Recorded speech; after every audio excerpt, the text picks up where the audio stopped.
The rise of the West has been intertwined with the rise of ideas. For the past 400 years, the West has seen the rise of many philosophical and political schools of thought, more than during any other time in history. Some of these were deeply destructive, while others became pillars of the successes Western societies enjoyed, particularly during the past 50 years. The 18th century saw the rise of Enlightenment thinking.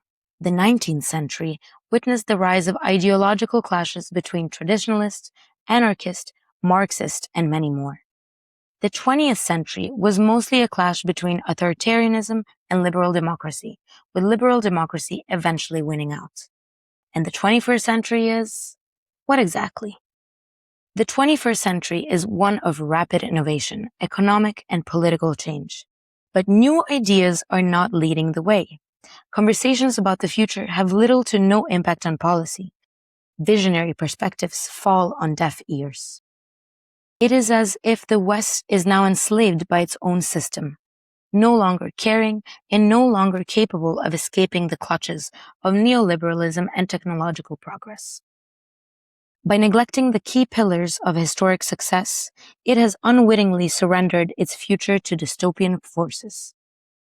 After 3 centuries of immense intellectual evolution and painful, hard-fought social and political progress, we now live in the age of apathy. The 20th century began optimistically for the West. They dominated geopolitics, seemed to have become better at managing interstate conflicts through diplomatic means, and countries were rapidly expanding domestic well-being. The 1900 Paris Exposition, including the Olympic Games in the same city and year, were signs of confidence and ambition. However, there were dark clouds on the horizon. The next 45 years, Europe would experience the painful final chapter of the transition from the absolutist monarchies to liberal democracy. During the previous century, intellectual and ideological clashes had put traditional authoritarianism on a timer. Revolutionary ideas had spread to the increasingly educated masses, and the dust had never settled on who would be proclaimed the winner in this contest of future governance. In some ways, the First World War from 1914 to 1918 was an expression of new versus old. The authoritarian bloc of the German Empire, Austria-Hungary, and the Ottoman Empire were confronted by Great Britain and France, two countries who had already made much greater strides towards liberalism. When in 1917, the Russian Revolution took their only authoritarian ally out of the picture, to be substituted by the ultra-modern government form of the United States, the contrast became even clearer. In practical terms, this was very much a war of geopolitical power struggles and realpolitik rather than ideology. More conceptually, however, we can draw conclusions from the fact that the more liberal powers eventually prevailed. Intellectualism encourages a system that accommodates such diversity. The old was fading, only to be replaced by a fairer, more pluralistic and positive world order. By the 1920s, the liberal Anglo-Saxon world dominated global affairs. By far, the two largest economies were the British Empire and the United States of America, two decidedly liberal states that had been actively reshaping both domestic as well as international politics. Their main concern at the time was the Bolshevik Revolution in Russia.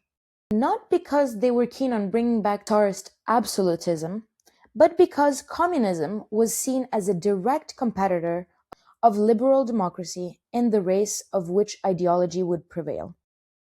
Across Western Europe, governments were terrified of witnessing a similar uprising in their own capitals, leading to further social and economic reform in order to appease the masses. These reforms were considerable. Tangible improvements to people's lives, such as improved working conditions, paid leave, and the welfare state cemented the progress liberalism had already achieved in prior centuries. Despite the horrors of war and other organized violence, democracy was still very much experiencing a now familiar virtuous circle. Education and social well-being led to intellectual growth and good governance, which then further invests into education and social well-being. With the power of political elites firmly minimized, intellectual and cultural elites could push forward. Stemming from ideas on what utopian types of society could reasonably be achieved, the changes implemented in these societies were of monumental proportions. Women's emancipation, limited working hours, trade unions, compulsory public schooling, the New Deal in the United States, the NHS and the welfare state in Europe, the civil rights movements. Liberal democracy took many of the best parts from various ideologies, including from Marxists and anarchists, and managed to eventually weave them into a functioning whole. It wasn't afraid of socialist or libertarian ideas. Liberal democracy had grown out of the monumental intellectual clashes from previous generations and had become comfortable with having these complex conversations before cherry-picking the best conclusions in order to achieve an even more perfect society. All of this was done based on a profound understanding of what limits and responsibilities exist for the state. The need for a balance of power, respect for minorities, media independence, constraints on capitalism and wealth accumulation, all ideas that could be directly traced back to the Enlightenment and beyond. Besides liberalism and communism, there was, of course, a third ideological option available to Western powers: fascism. Whereas liberal democracy was particularly in vogue during good times, when people do not look for major upheaval but rather incremental change and therefore demand intellectual optimism, this more negative form of governance thrived off social, political, and economic failure. The 1929 Great Depression was therefore very useful to the likes of Mussolini and Hitler, who could rally the masses against what was perceived as failing establishment policies. Eventually, this of course led to the Second World War, with horrors even greater than those of the first one. Roughly 75 million people died between 1939 and 1945, over 10 million of whom were in concentration camps. Nevertheless, liberal democracies could once again claim ideological victory, even if it required a bit of rewriting of history to minimize the decisive contribution of communism. The rest of the 20th century was one in which the victorious liberal powers, representing increasingly educated, knowledgeable, and economically rich electorates, would dominate global politics, only to be rivaled by a decaying Soviet Union. From the mid-40s onwards, these democracies began developing a template for global governance based on their own form. Increased prosperity coincided with being geopolitically victorious after an age of revolutions, as well as 2 world wars. The resulting legitimacy seemed overwhelming. The United Nations and other institutions were set up in order to accelerate the world's supposed transition to similar governance forms, and these required armies of intellectuals, technocrats, and civil servants to populate this new world order. With the fall of the Soviet Union in the 1990s, the liberal mission seemed complete.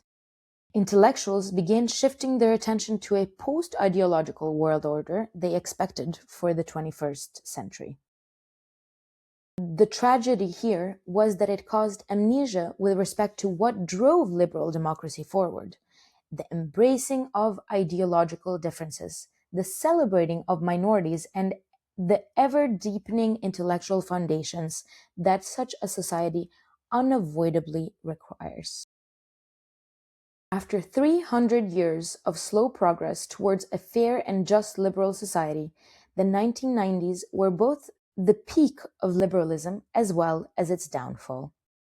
Its success led to complacency, with all the hard work from previous generations forgotten. This was the moment that liberal society stopped evolving, and instead started being maintained by political and economic managers afraid of asking the tough questions. After all, everything had been accomplished, and so no new ideas were necessary, right? neoliberalism began to replace classical neoliberalism, and with it, it ushered in the darkness of the 21st century. The power of liberal political ideology had been triumphant.